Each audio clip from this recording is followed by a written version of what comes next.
Mohon penjelasan Al-Quran Surat Al-Ma'arij ayat 29-30, terutama tentang memelihara kemaluannya kecuali terhadap istri-istrinya atau hamba sahaya yang mereka miliki.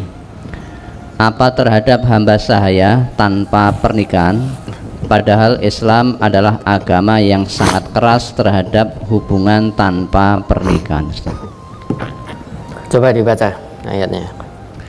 Surat Al-Ma'arij ayat 29-30.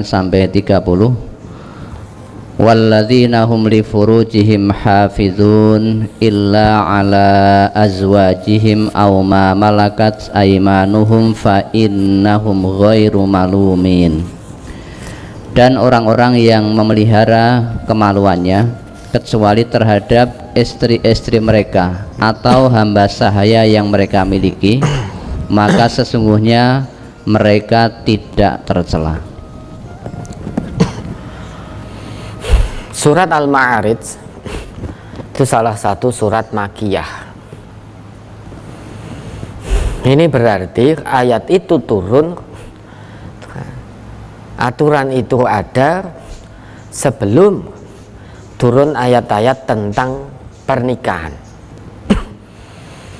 Artinya itu surat Ma'arij itu salah satu surat Makkiyah, di mana aturan itu berlaku zaman dulu, saat Allah belum turunkan ayat-ayat yang mengatur tentang pernikahan.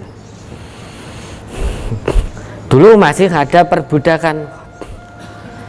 Islam datang secara perlahan, tadriji, bertahap menghapus perbudakan. Maka kalau dulu terkait dengan ayat ini, pada saat itu memang tanpa pernikahan, asal dia sebagai hamba sahaya, budak. Karena belum turun ayat-ayat yang mengatur tentang pernikahan. Islam mengatur menghapus budak secara perlahan. Lah aturan itu dari Allah. Yang punya aturan ini dalam ayat ini adalah Allah. Maka tidak ada celah, wong itu yang memberikan aturan Allah. Walladzina li furujihim walladzina hum li furujihim hafidun. Orang-orang yang bisa menjaga kemaluannya, dia akan mendapatkan ketenangan, keseimbangan hidup, hatinya tenang. Menjaga kemaluan itu luas, bukan berarti zina saja. Kalau zina jelas ya, berarti dia menyalurkannya tidak di pintu halal. Yang namanya menjaga kemaluan itu ya, zina berarti penyaluran tidak dengan pintu halal. Juga lesbian, homoseksual, LGBT, itu berarti orang-orang yang tidak bisa menjaga kemaluan, sampai bahkan menyalurkan pada istrinya yang halal ketika istrinya sedang haid. Itu berarti orang-orang yang tidak bisa menjaga kemaluan, sampai pada istrinya yang halal tetapi melalui duburnya. Itu juga orang-orang yang tidak bisa menjaga kemaluan, maka hatinya tidak ada ketenangan. Salah satu syarat untuk mendapatkan ketenangan hati adalah bisa mengendalikan nafsu kemaluan. Nafsunya muncak, namun bisa mengendalikan, tidak menyalurkan pada orang-orang yang memang itu haram, atau pada jalan-jalan yang tidak dihalalkan oleh Allah. Artinya istri sedang haid, mengumpuli istri melalui duburnya, itu juga tidak akan mendatangkan ketenangan hati, karena caranya salah gitu. Tidak sesuai apa yang ditetapkan Allah, dituntunkan oleh Rasulullah. Lah, memang pada saat itu hamba sahaya, budak itu boleh dikumpuli oleh tuannya tanpa pernikahan, yang punya aturan Allah. Karena Islam mau menghapus perbudakan secara perlahan-lahan, dan hanya tuannya yang boleh, tidak boleh orang lain. Nah sekarang setelah Islam sudah sempurna, maka perbudakan sudah terhapus dari muka bumi ini, maka tidak boleh lagi, ya, tidak ada lagi perbudakan. Sekarang budak itu sudah tidak ada dengan sempurnanya Islam. Maka lantas turun ayat-ayat yang mengatur tentang perkawinan, tentang pernikahan. Nah makanya ini tidak bisa auma malakat aimanuhum fa innahum ghairu malumin. Oh, berarti saya punya pembantu perempuan, saya kumpuli pembantu saya tanpa nikah. Tidak bisa, pembantu itu bukan budak, jauh sekali dengan yang namanya budak. Ayat ini tidak bisa dijadikan hujjah bagi orang yang mengatakan bahwa pembantu itu budak. Pembantu itu bukan budak. Budak hari ini sudah tidak ada lagi. Maka jalan untuk menyalurkan kemaluannya secara halal adalah kepada pasangan-pasangannya yang halal, yang diikat dengan akad nikah setelah turun ayat-ayat itu, ayat pernikahan.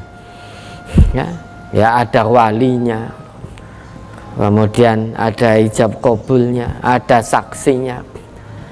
Nah memang ayat ini makiyah, aturan ini dulu sebelum turun aturan pernikahan dalam Islam. Allah belum turunkan ayat-ayat pernikahan. Namun Islam mau menghapus perbudakan secara bertahap, sehingga pada saat itu ada aturan itu dari Allah. Karena aturan itu dari Allah, maka tidak ada celah. Wong yang punya aturan, yang maha segala-galanya, yang memiliki kerajaan langit, yang memiliki dan menguasai kerajaan langit maupun bumi, maka tidak ada celah. Wong yang punya Allah yang maha segala-galanya. Lah saat ini budak sudah tidak ada, maka tidak bisa seorang majikan, seorang tuan menyalurkan hasrat kemaluannya kepada pembantu rumah tangganya. Tidak bisa. Tanpa pernikahan, ada konsep milkul yamin itu halal, ya, katanya halal melakukan hubungan seks non marital tanpa pernikahan. Dasarnya salah satunya konsep milkul yamin ini. Maka jangan gumun kalau ada seperti hal-hal semacam itu. Jangan gumun, ning ojo melu-melu. Karena biar bagaimanapun akan selalu ada orang yang tidak suka dengan Islam, tidak suka dengan kebenaran Quran. Maka jangan gumun, jangan melu-melu. Nah ini maksud dari auma malakat aimanuhum, tidak tercela pada saat itu tuan mengumpuli budak perwanitanya. Karena yang punya aturan adalah Allah. Allah yang mengatur, Allah yang punya aturan. Secara bertahap Islam menghapuskan perbudakan, turun ayat-ayat tentang pernikahan.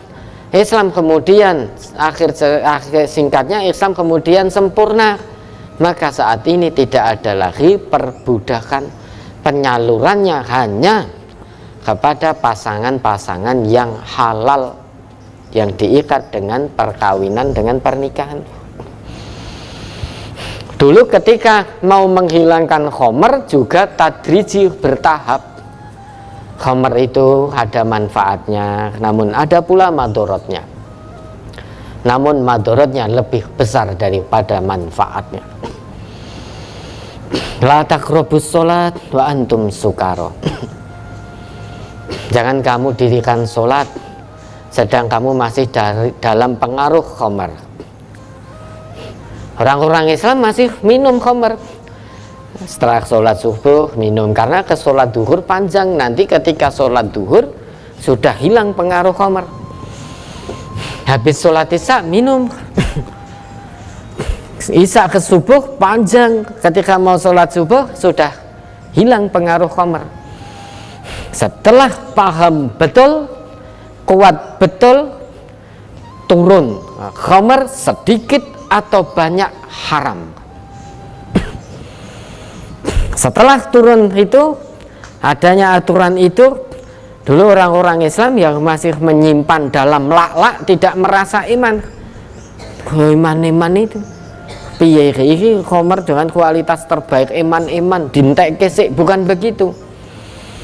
Begitu turun aturan khamar sedikit atau banyak adalah haram, rijs, innamal khamru wal maisiru, dan seterusnya, rijsun min amali syaiton, najis itu perbuatan setan. Turun ayat itu, kemudian orang Islam pada waktu itu langsung membuang semua. Nah, itu bertahap. Sama dengan ini juga bertahap. Pada saat itu tidak tercela. Kemudian bertahap, kemudian al-yauma akmaltu lakum dinakum, dan seterusnya. Islam telah sempurna, perbudakan sudah dihapuskan oleh Islam, sehingga hari ini tidak ada lagi perbudakan. Ya, mudah-mudahan bisa dipahami. Ada lagi